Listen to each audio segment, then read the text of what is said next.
јас секогаш си кажувам како водиш, бидејќи тоа е мојата професија, дека градот е еден од најопеаните градови во Македонија. Не нарекуваат градот на конзулите, градот на клавирите, градот на пијаната, градот на аристократијата, градот на буржуазијата и што ли уште некакви неепитети.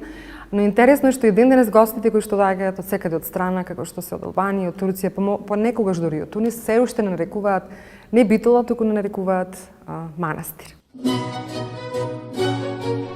Битола е конзулска заради незиното космополитско, севременско гостопримство. Античка, римска, епископска, византиска, словенска, османлиска, еврејска, ароманска, арнаутска и ромска македонска Битола. За Битола да ве дофати, треба да се тргне низ криволестите градски сокаци, да се завлезе во джакорот на чаршијата, помеѓу луѓето. Шармот и духот на градот се препознатливи негови белези.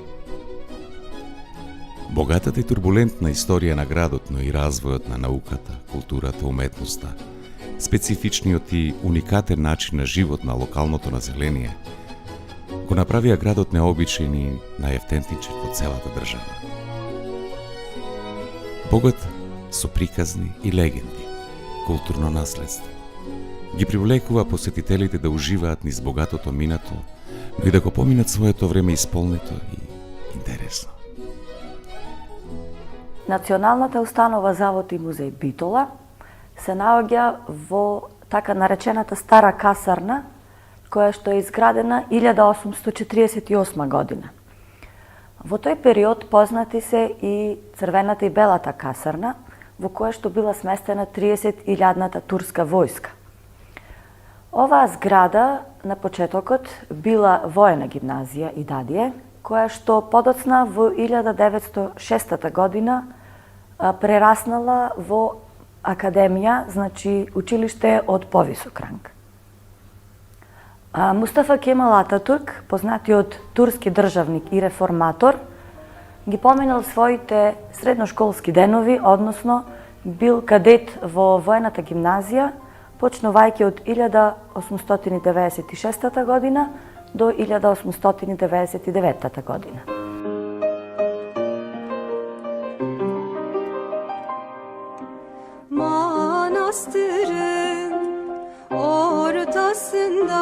Националната установа Завод, музеј и галерија Битола е сместена во еден од најмаркантните објекти во градот Битола, старата касарна. Од 1983 година овој музеј станува национален музеј и од тој момент се собираат и веќе има над 100.000 експонати, импозантни експонати, што археолошки, историски, етнолошки. Интересно е да се каже дека сето ова само ја одржува традицијата на одржување на идентитетот на македонскиот народ. Manastırın ortasında var bir çeşme, canım çeşme. Во 1848 година се градат два големи објекти – црвената и белата касарна. Во исто време е изградена и воена гимназија и дадие. За подоцна, во 1909 година, да биде трансформирана во институција од повисок ранг и станува воена академија Харабие. Зградата има правоаголна форма со централен отворен двор пацио. Изградена е во стилот на смирена неоренесанса и во тоа време е место каде што се школува великанот на модерна Турција Мустафа Кемал Ататурк во периодот од 1896 до 1899 година. Музеот ја добива својата посебна вредност преку делот од музеот посветен на животот и делата на Кемал Ататурк. Тој се школувал токму во воената гимназија, па затоа му се одвојува посебна спомен соба, особено атрактивна за посетителите од Турција.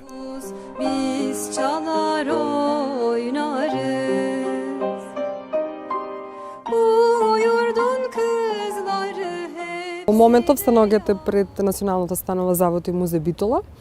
Тоа е установа која што се наоѓа под Министерството за култура на Република Македонија, со две постојани поставки кои што ги имаме во нашиот музеј. Тоа е спомен собата на Гази Мустафа Кемал Ататурк и музејската поставка, која што пред неколку години беше, да кажеме, реновирана и направена во една од подобрите музејски поставки во нашата, не само нашата држава, туку и воопшто во Европа.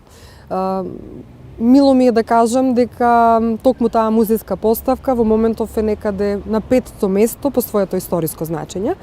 Отворени се постојано за сите наши посетители, не само од градот Битола, туку и за сите гости кои што доаѓаат од секаде ни страна. Во самиот, значи во посета на самите музејски поставки, многу луѓе знаат дека спомен собата на Гази Мустафа Кемал Ататурк е отворена поради истоиската подлога на музеот, поточно, значи историската ознака на спомен собата е постоењето на Гази Мустафа Кемал Ататурк како воен кадет токму во оваа зграда во време на Отоманската империја. Значи кога бројот на турски аскер во Битола брои над 30.000 војници, па со таа цел се градат две воени касарни, едно воено средно училиште, точно во 1848 година, кое што ќе биде користено како воено идадие, значи воено средна школа за тие турски кадети. Користено е долго време, до 909 година, потоа ја претвараат во Харбие, воена академија, до пред почетокот на Прва Балканска војна, 1912 До 70-тите е користен како воен објект и од ЈНА и нормално некои други институции, но од 92 веќе Завод и музеј со сите своји постојани поставки се одлучува да дојде токму во оваа зграда и да го користи просторот. Значи сите гости кои што доаѓаат, освен оваа спомен соба, која е посветена на Гази Мустафа Кемал Ататурк, во заедничка изработка помеѓу Министерството за култура на Република Македонија, турското воено аташе и нормално турски приватни финансиери. Отворена е 98 година во присуство на двата председатели во тоа време на двете држави, Кирил Глигоров на Македонија, председателот на Турција господинот Сулеман Демирел.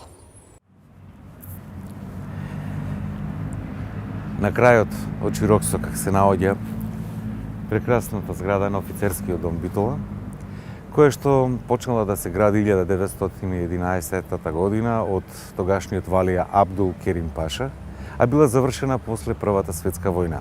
Интересно е само да се спомене дека во стилските елементи на самата архитектура преовладуваат европските и маварските елементи.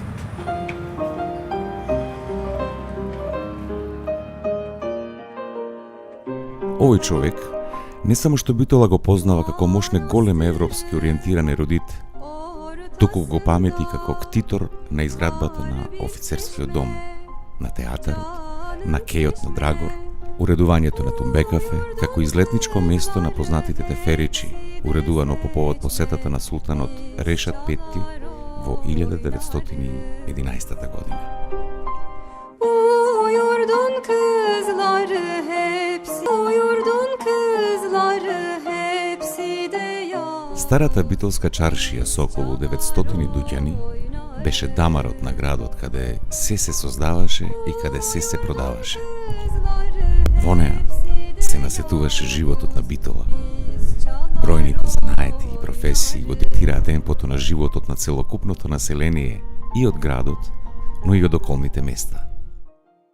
Битолската чаршија со околу 900 дуќани го диктирала темпото на занаетчиите и на самиот живот во Битола, и не само на битолчани, туку и на околните места.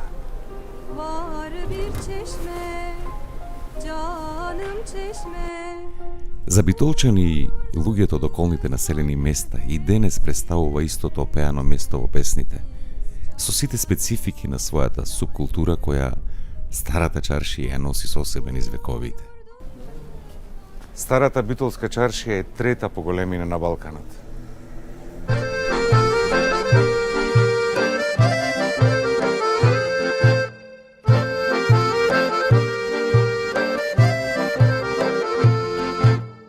Bitola, moj roden kraj, od tebe sam roden, za mene si raj. Bitola. Ова е место од многуте центри каде што се спојуваат 5 улички од големата битолска чаршија. Ако некогаш овде шушкаше везот и свилата, Денес овде одзвонуваат гласовите на купувачите и посетителите кои се дојдени тука за да ги прошетаат своите намери, колку и своите желби. Поуривањето на дуќаните кои со децении беа во неговото најблиско обкружување, безистинот обстојува како осамен споменик на некогашната чаршија. Многу градови и села пројдов, како тебе мил за мене нигде не најдов. Покриениот пазар Безистин е изграден во 15 век.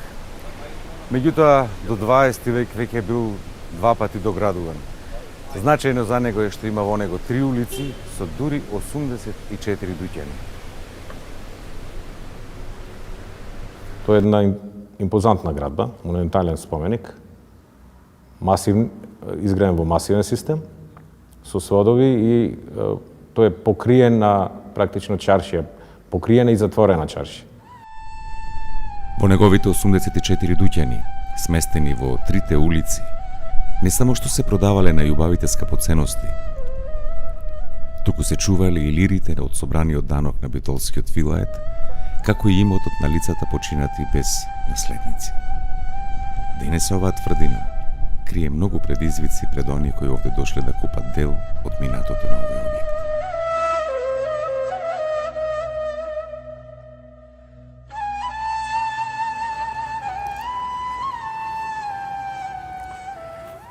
Саат кулата во Битола. Најмонументалното камено здание, 32-метарско, изградено 1639 година, од големи камења и зацврснато во малтерот со 60.000 јајца. Оваа кула, оваа саат кула, има свој механизам кој што пее песни на секој 6 часа. Значајно за самата саат кула дека од сите 4 страни го има часовникот, а внатре има огромен механизам како што има во 180 часовници во 180 земји во светот.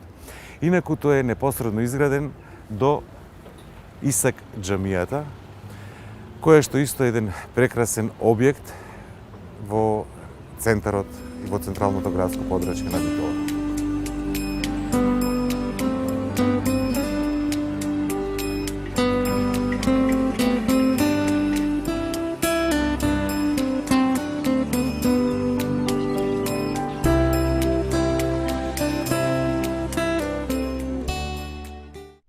Годината 1830, кога е изградена оваа црква, не представува само хронолошки знак, туку само еден фрагмент од вечноста. Два реда на масивни столбови, по 6 од двете страни, ја делат црквата на 3 брода, од кои централниот е најголем. Централниот брод е засводен, а неговите краеви се подпираат на двата реда столбови. Спратните галерии и целокупниот црковен мобилијар му дават посебна убавина на овој храм. Централниот олтар е посветен на Свети Димитрија, јужниот Благовести и северниот на Свети Никола. Црквата го има оригиналниот иконостас, кој целиот е изработен од позлатена резба од вештите раце на засега непозната резбарска тајфа, но сигурно составена од македонски мајстори. Црквата Свети Димитрија има огромно историско значење. Тоа била првата црква за која османлиските окупатори дале дозвола да се изгради во централното градско подрачје. Наредено било црквата да биде ниска и незабележлива во просторот, затоа е вкопана со своите темели подлабоко во тлото и за да влезете во неа слегувате поскали надолу. Црквата покрај религиозната функција имала функција на место каде се собирале интелектуалците и се едуцирало населението, како што и се организирале во борбата против османлиската власт.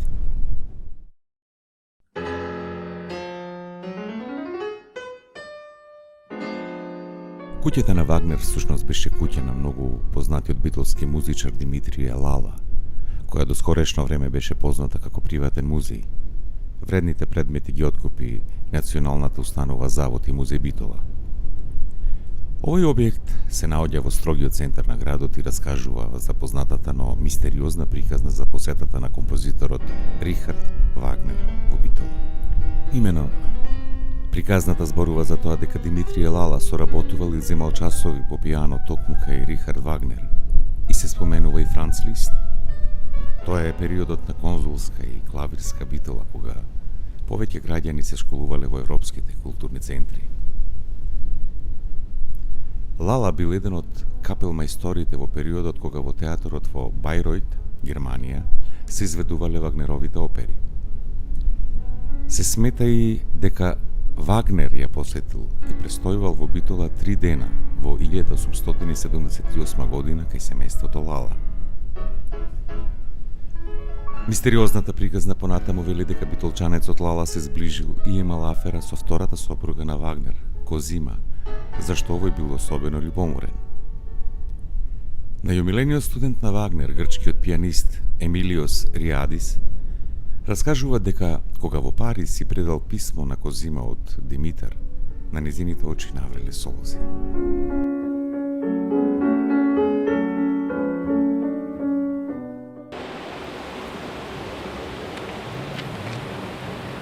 Во оваа куќа, ноември 1908 година, се одржал конгрес на албанските патриоти, кои што ја донесле современата албанска азбука. Сега е национална установа Музеј на албанската азбука на Република Македонија. Куќата на албанската азбука се наоѓа на булеварот 1 мај и представува објект од големо историско значење за албанскиот народ, како и албанското малцинство во државата.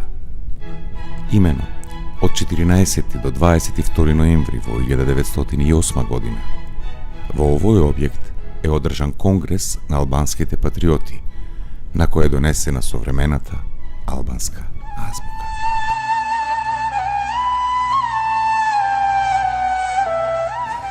Јени џамијата, еден навистина интересен објект во срцето на градот Битола, кој што долги години се користеше како уметничка галерија, каде што има своји изложби најрепрезентативните и битолчани, а и оние уметници од графичкото триенале кои што ги споменавме во музејот во Битола.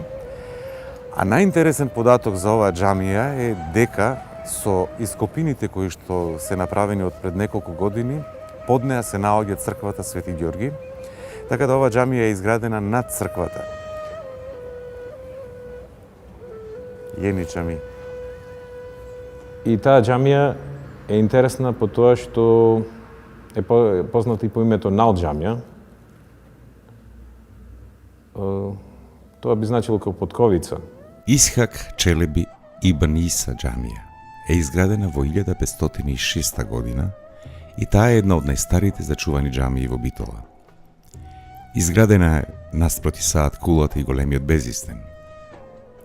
Оваа џамија, чиј минарет е висок околу 50 метри, едноставно доминира во просторот. Реновирана е во 2015 година, се уште е една од најимпозантните во целата држава. Од 17 век потекнува и познатото Зандан куле. Тоа е приватна кула изградена во дворот на големиот шифлик на битолскиот муфтија Хаджи Махмут Ефендија во 1628-29, кој бил учен теолог и писател, дервиш од редот на Шибенди. Неговата огромна библиотека се чувала во кулата се до 1863 година, кога била земена од битолскиот валија Хисени Паша, пошто и се губи трагата. Ктиторот бил сметан и за свет човек, а кулата и незината непосредна околина биле култно место.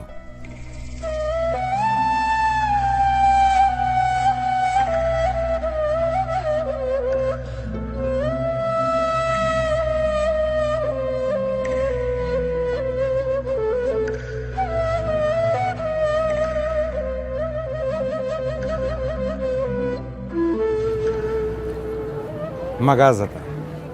Преведено од турски значи продавница. Меѓутоа денес е објект, галерија. Се случуваат убави ликовни изложби и се случуваат секако концерти на мали оркестри.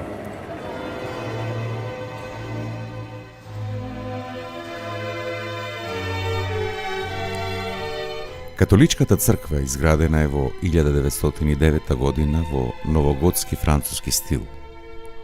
Архитектонскиот план за изградба на католичката црква бил изработен од страна на француски архитект, но реализиран од страна на македонски мајстори. Најдоминантна од сите статуи е статуата на Пресвето срце Исусово, која се наоѓа во центарот на главниот олтар.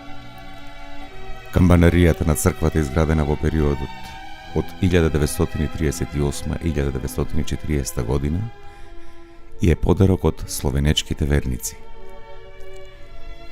Во групата на јавни објекти, во чиј архитектонски израз се забележливи европските влијанија, се вбројува и страноприемницата Локанда, лоцирана во централниот дел на Широксокак.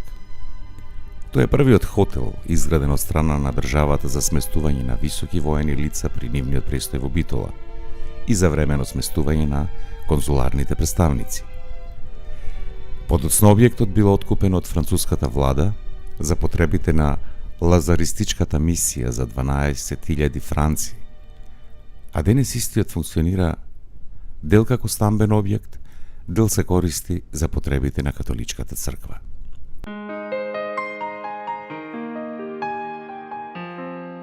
Градот Битола се уште гордо го носи епитетот град на културата. Не случајно. Во текот на годината Битола е место кое изобилува со културни настани и манифестации од различен карактер за сечи вкус преку целата година. Битола е град домаќин на многобројни познати фестивали со долгогодишна традиција, како што се Интернационалниот фестивал Браќа Манаки, Интернационалниот фестивал на монодрама, Фестивал на документарниот филм, Малиот битолски Монмартар, Интернационалното графичко триенале, Интернационалниот фестивал на класична музика Интерфест, АКТО, Фестивалот за современи уметности, Театарскиот фестивал Битола Шекспир фестивал, Фестивалот на фолклорна музика и танци и Линденски денови и така натаму. Битола го организира едно од најдолгите и содржински најобемните културни лета, Битфест, која опфаќа повеќе од 200 настани во текот на летната сезона.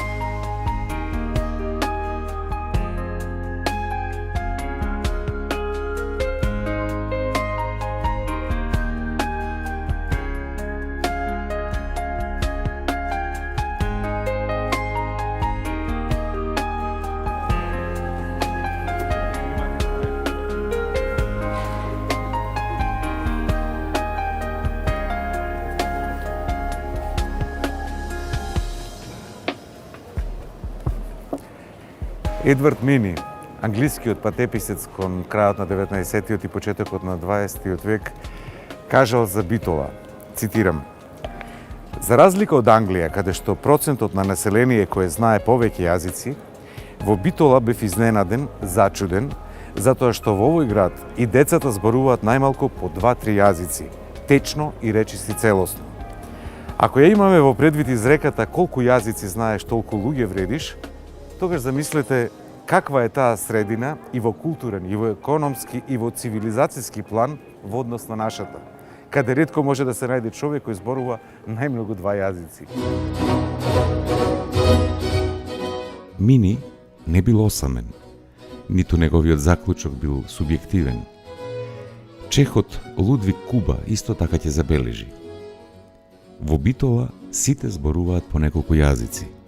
Тоа е своевиден јазичен лавиринт во најпозитивна смисла, при што, како калеидоскоп, сите го одразуваат духовното шаренило, што го прави овој град посебен, специфичен, во кој самиот живот е своевидно творештво, во кој е испреплетен митот, архетипот, традицијата, комуникацијата, збогатена и воздигната на едно многу повисоко и посуштинско ниво. Оваа основа, оваа состојба е еден од главните предуслови или говорен семиотички духовен багаж, кој што градот ќе го издигнат и постават на еден висок пиедестал, важен, афирмативен и уникатен во развојот на балканската култура и творештво, па и пошироко, имајќи го во предвид европското милје. Всушност, Еден од првите европски импулси или духовни настани значени за современата европска култура започнува од средината на 16-тиот век со битолскиот рабин Јосеф бен Левивек. Покрај бројните книжевни дела, тој е автор на 4-томните респонси. Првиот објавен во Цариград, вториот во Венеција, а сите заедно во Амстердам во 1762 година. Се смета за еден од најзначајните книжевни автори воопшто, не само по капиталното 4-томно дело, туку и по бројните раскази и новели кои биле објавени по неговата смрт. Современата балканска, па и европска книжевност, свој длабоки и исклучително важни корени ги има токму во овој град. И не започнува кон средината на 19 век, како во многу европски земји, туку 2 века порано. Остатоци од неговите белешки се чуваат во Битолскиот музеј. Тоа се вредни, уникатни ракописи кои слободно можат да бидат во било кој музеј на европските метрополи. Ако кон ова го додадеме и турскиот поет Джелали Челеби, роден во Битола, кој со својот поетски опус и висока наобразба стигнал во дворот на султанот во Истанбул, а денес вброен меѓу најзначајните османлиски и арапски поети воопшто, тогаш слободно можеме да заклучиме дека таа повеќејазичност, мултикултурален елемент, ја воздигнал ова од секогаш градска средина до најзначајните творечки и духовни пунктови во европски рамки без никакви дилеми. На почетокот од 20-тиот век веќе имаме јасни, искристализирани и силни интелектуални, творечки, литературни, филозофски и историски кругови кои делувале како турски научен круг, еврејски книжевен круг, грчко книжевен научен круг, српски, бугарски, влашки, албански, македонски и така натаму, кои активно постоеле во градот и во кои ќе се случуваат некои од најважните цивилизацијски моменти кои ќе ги одредуваат насоките на развој на идните држави. Така, во турскиот книжевен и научен круг ќе делуваат интелектуалци и творци како што се Рефет Мехмет Манастирли, Мехмет Тефик, Дели Саид Беј и многу други, кои се подлогата за младотурската револуција, кои се основата за образованието, освестувањето на Кемал Ататурк. Всушност, во овој книжевно-научен круг во Битола се поставени основите и главните насоки во формирањето на денешната современа турска држава. Во грчкиот книжевен и научен круг се развивало издаваштвото, библиотекарството и воопшто култот кон книгата. Една од поголемите библиотеки ќе ја формира битолскиот трговец Михаил Иконому, познат низ балканските простори, браќата Данабаш, Михајло Сонт и други. Меѓу другото, ова го споменуваме и затоа што првите примероци на Сердарот од Прличев или обстојувањето и зачувувањето на ова исклучително дело за нашата култура е пронајдено во куќата на Робевци во Битола. Во бугарскиот книжевен и научен круг се негувало особено книжевноста. На почетокот од векот бил популаризиран Тургенев, Гете, биле поставувани и првите театарски огледи, а треба да се обележи и делувањето работата на битолчанецот Иван Дорев, кој што е еден од најзначајните издавачи, меѓу другото и на учебници со кои ќе изврши значајна улога во просветлувањето на населението.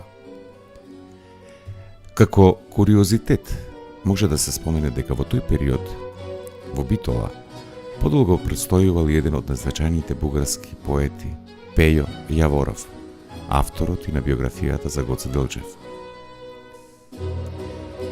Книжевниот и научниот круг на власите, само да ги споменеме Михаил Николеску, роден во село Трново, и Константин Белимаче од село Маловиште. Првиот е наречен националниот поет на власите, а вториот националниот трубадур на власите. Нивните гробови денес се во влашките гробишта во Битола. Во српскиот научен и книжевен круг свој траги оставил Бранислав Нушик, по потекло од Битола. Како и Павле Васиќ, долгогодишен претседател на Академијата на науките и уметностите во Белград и еден од научниците со светска кариера. Нушиќ се разбира ќе биде запаметен и како еден од втемелувачите на театарското живење во оваа средина. Во албанскиот научен и книжевен круг доволно е да се спомене дека на почетокот на 20 век во Битола била кодифицирана албанската азбука, заради што денес тука постои и музеот на албанската писменост. Македонскиот книжевен и научен круг има богата и повеќе вековна генеза. Меѓу најстарите словенски ракописи воопшто се во голема мера по потекло од овие средини или се наречени според битолскиот контекст. Битолскиот триот на ракописи од 11 век, битолски листови од 12 век, битолски изборен октоих од 12 век, посен триот од Битола од 13 век, четворо евангелие битолско и така натаму, а Буковскиот манастир во близина на градот бил наречен Македонски Хиландар, во кој имало огромен број на ракописи и книги. Арсений Јовков во тој период ќе забележи: Битола ја игра најзначајната улога за развојот на националната мисла на македонците. Битола е патриарх на татковината и светилникот на природбата. Од тука бие срцето кое ја испраќаше револуционерната крв до сите артерии на македонската организација. Таа е престолнина на идеалот и моралот. Тоа се зборовите на Арсений Јовков, авторот на романот Илинден, и првиот синеаст Кајнас, авторот на првото сценарио во македонската кинематографија. Факти кои многу ретко може да се најдат или открија денес. Битола е една од најважните точки на созревање на Мисирков. Од тука тој ќе ги поставува основите на македонскиот литературен јазик.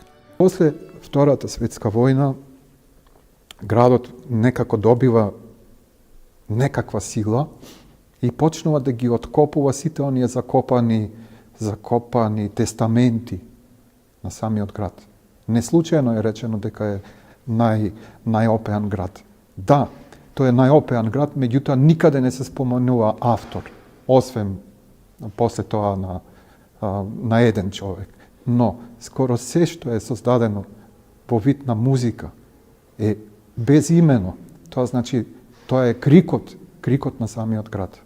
После војната, значи тој крик на некој начин ќе се пренесе низ народот, низ населението и ќе се случи еден чуден феномен, еден чуден и многу редок феномен, кога наеднаш се пробудува градот заедно со своите жители и без некои големи диалектики, постепености, ќе проблесни во ликовен план, ќе проблесни во музички план, во литературен план, во културен план, во театарски план.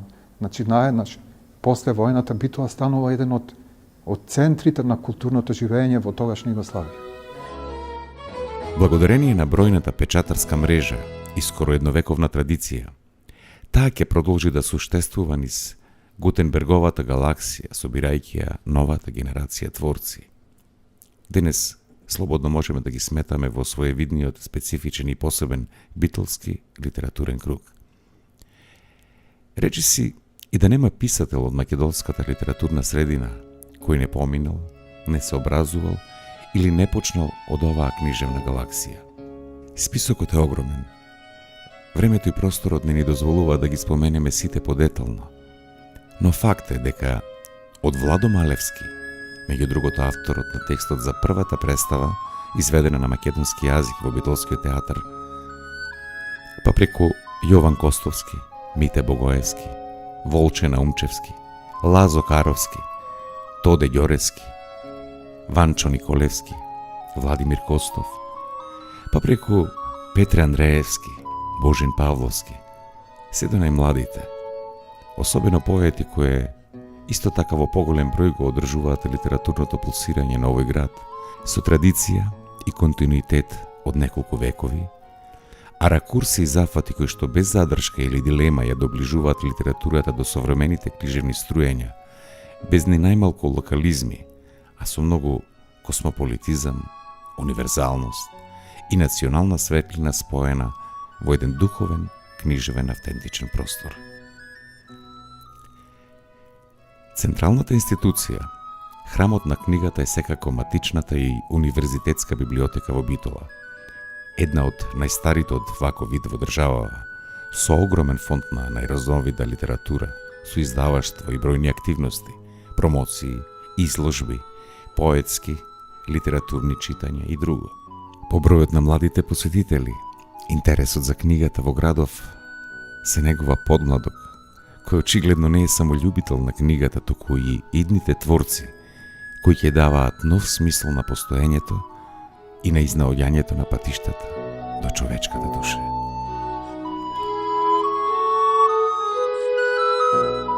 Битолската ликовна сцена е мощна и специфична и во многу ситуации отвара простор за подлабоки, поаналитички и посеопфатни анализи.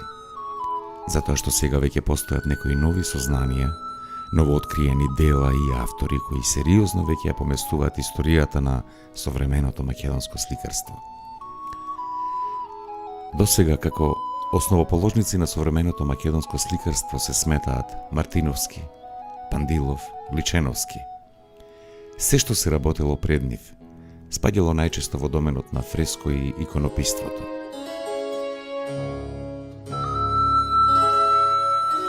Во Битолскиот музеј постојат две изложени дела за кои не се знае многу, но со сигурност се по потекло од оваа средина.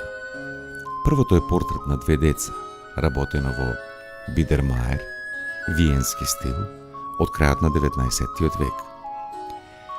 Сериозното проучување на генезата на ова дело може да ги помести границите за појавувањето на современото македонско сликарство. Во овој контекст, незаобиколно треба да се вброи опусот на Гамлиел Гастон, кој живеел и работел во Битола до 30-тите години на 20. век.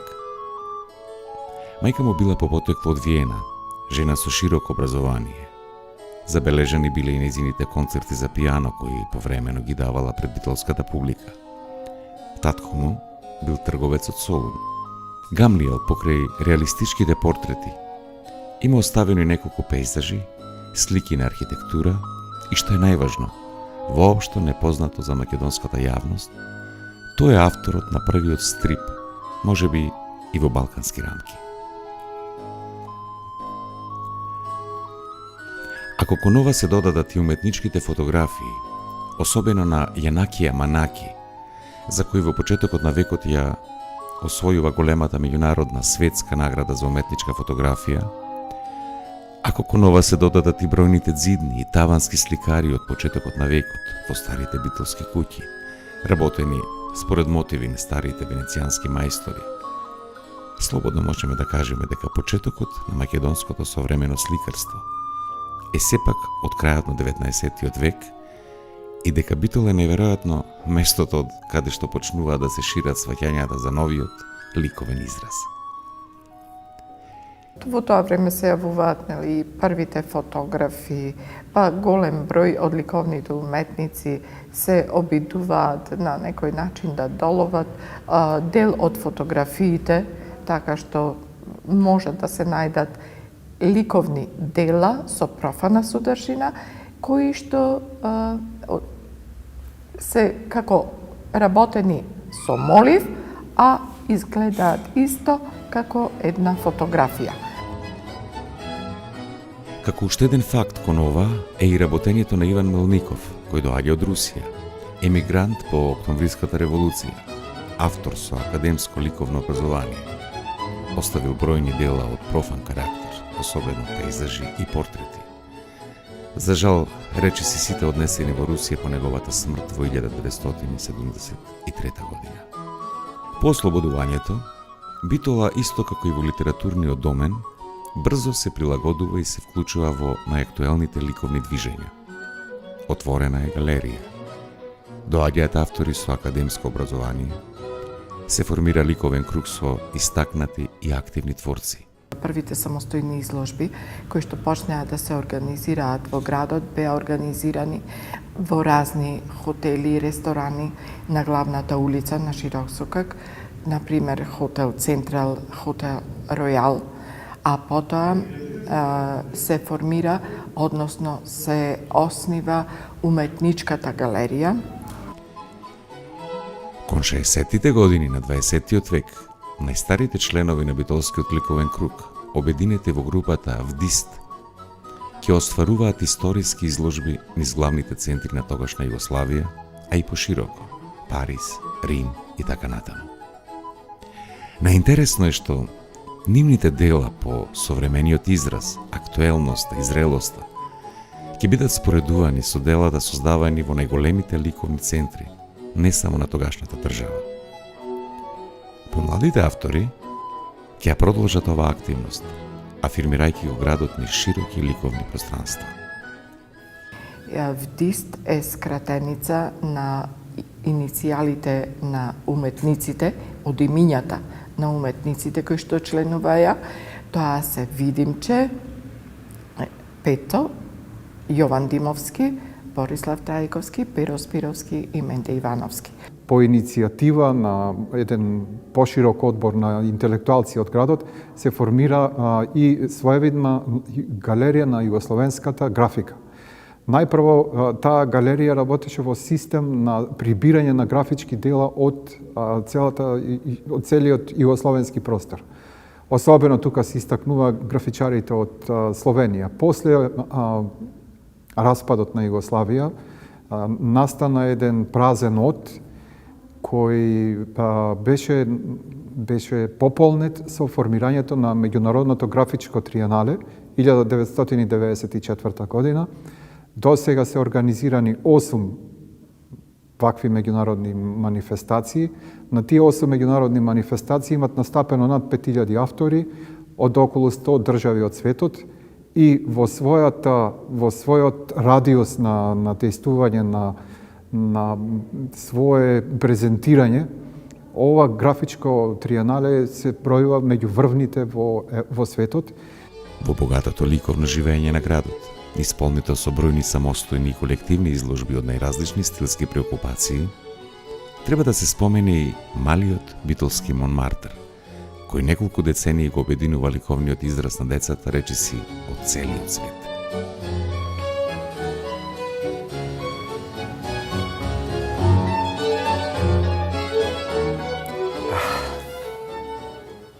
Борислав Трајковски, еден од најголемите битолски уметници, ликовни уметници.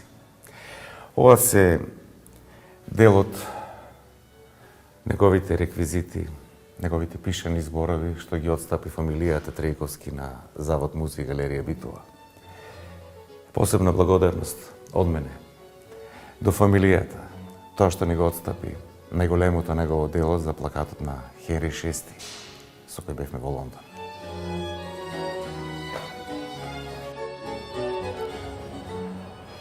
Се наоѓам на местото каде што некогаш беше Народниот театар од Битола, старата зграда изградена од Абдул Керим Паша 1897 година, а истиот е урнат 1980 година. Народниот театар во Битола е првиот театар кој проговори на македонски јазик на 14 ноември 1944 година.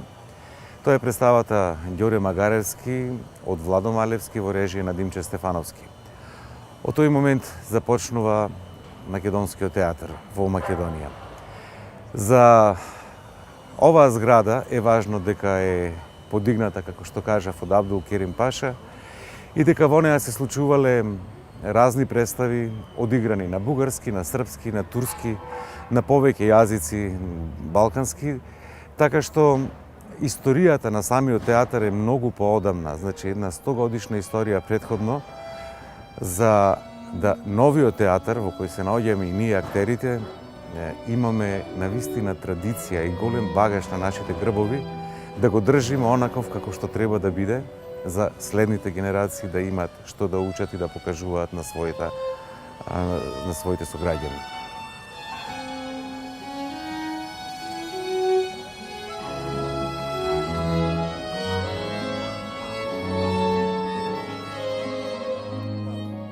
Од 45 година првата театарска представа на македонски јазик се случува токму тука во Битола во овој театар, кој подоцна е рушен, на негово место изграден новиот театар, но суштествено е да се спомене дека особено во тој југословенски период, овој театар станува еден од значајните театарски, сценски простори во Југославија, во тогашна Југославија.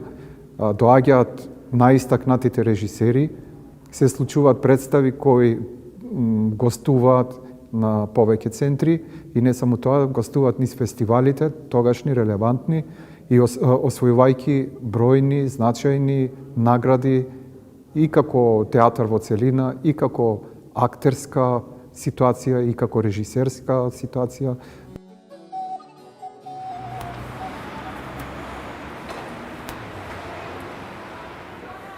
Народен театар Битола, најрепрезентативната установа, национална установа во Република Македонија. Овој театар по вертикала и по хоризонтала го прошетал светот. Нема награда која што не ја добил на меѓународен и на државен план. Овој театар е вистински амбасадор на културата на Република Македонија. Ако се мери преку театарот, животот и се трасира патот кон вистинските вредности, тогаш Народниот театар од Битола токму тоа го прави. Сега, за минатите генерации и за оние идни генерации кои доаѓаат. Покрај ова, Битола располага и со богат музички живот. Ансамбли, пеачи, пеачки групи, имало многу. Најдобрите од нив не само што се истакнуваат во своите средини, туку се забележени според своите први настапи пред микрофоните на Радио Битола, откако оваа прва локална радиостаница на Балканот започнува со работа во 1950 година. Во еден период во градот обстојуваше симфониски оркестар. Овој оркестар долги години им ласкаше и на најпребирливите вкусови на префинетата битолска публика со своите импресивни изведби на опери, концерти и музички рецитали.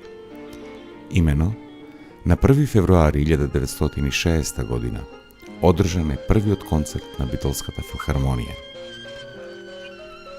Во Битола е роден и Кирил Македонски, авторот на првата македонска опера Гоце, кој подоцна на својата публика ќе ги подари оперите Цар Самуил и Дамај Груев и Линден.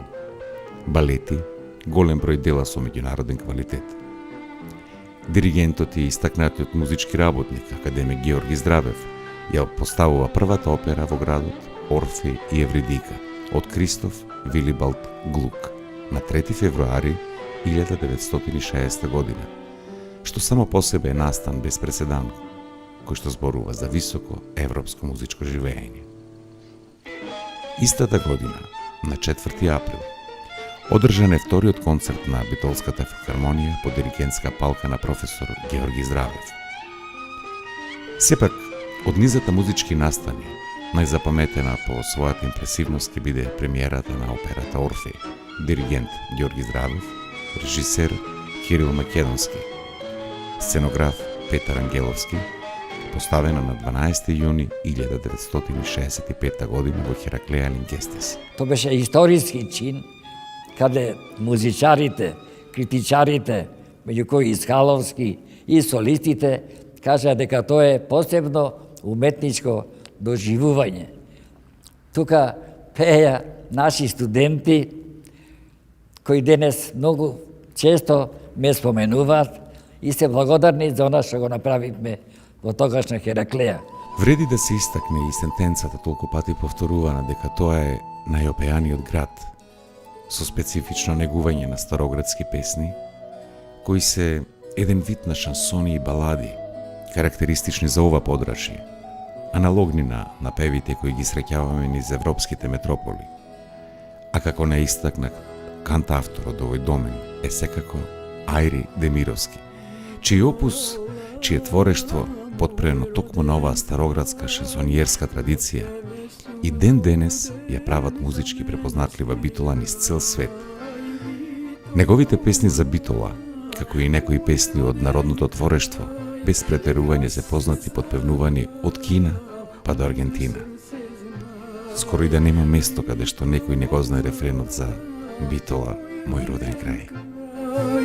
За тебе пејам од срце Треба да се напомене дека во летните периоди Битола има богато културно живење кое во почетокот беше насловено како Хераклејски вечери, манифестација која обединуваше разновидни мултимедијални културни содржини, која подоцна ќе прерасне во своевиден летен фестивал Битфест со најбројни содржини и траење на територијата на Република Македонија и со учество на врни творци и ансамбли од скоро сите области на уметничкото изразување, како на домашен, така и на меѓународен план. Во богатата културна историја на самиот град Битола не може да не се спомене фестивалот Браќа Манаки, кој претходно се викаше Фестивал на филмската камера, претходно се викаше Фестивал на камерата на југословенските сниматели, за да прерасне во Интернационален фестивал на филмска камера Браќа Манаки. Овој фестивал е од голема важност затоа што овде доаѓаат најголемите звезди од целиот свет во својот домен секако, најголемите кинематографи, светски познати актери, некои од нив се Кетрин Денев, Жулиет Бинош. И е навистина значаен затоа што овој град го облагородуваат, а и самата држава како еден огромен фестивал ја прават еден амбасадор на културата во градот каде што се родени првите сниматели на Балканот, Милтон и Јанакија Манаки.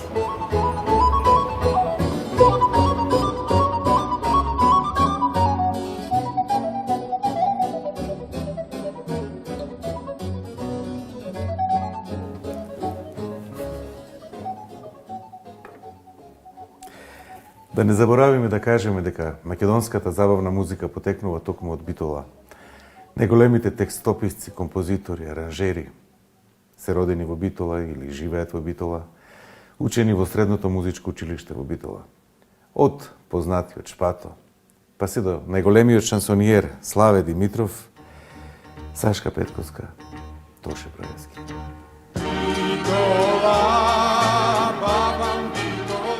Тој град кој што богатството на неговите безброј приказни, никогаш докрај не исцрпени, постојано нови и длабоко втемелени во секој негов милиметар, по полека, со длабока верба ги раскажува преку неговите жители, преку неговите идеалистички жители. Приказни кои се пеат преку песни кои остануваат за секогаш запаметени и повторувани низ широките пространства. Приказни забележани низ постојаниот извор на поезијата која ја пишуваат, приказни искажани преку бојата, платната, преку мудроста, преку говорот, преку поинаквото гледање на светот, на небото. Приказни кои зборуваат за вистинската, единствена љубов, која секогаш трае и е се подлабока и подлабока. Љубовта на еден град и љубовта на неговите чеда. Битола е доказот дека љубовта на животот најпрво се изразува преку создавањето на неповторливо гнездо. Гнездо создадено од соништа, мечти и грудки од родната земја.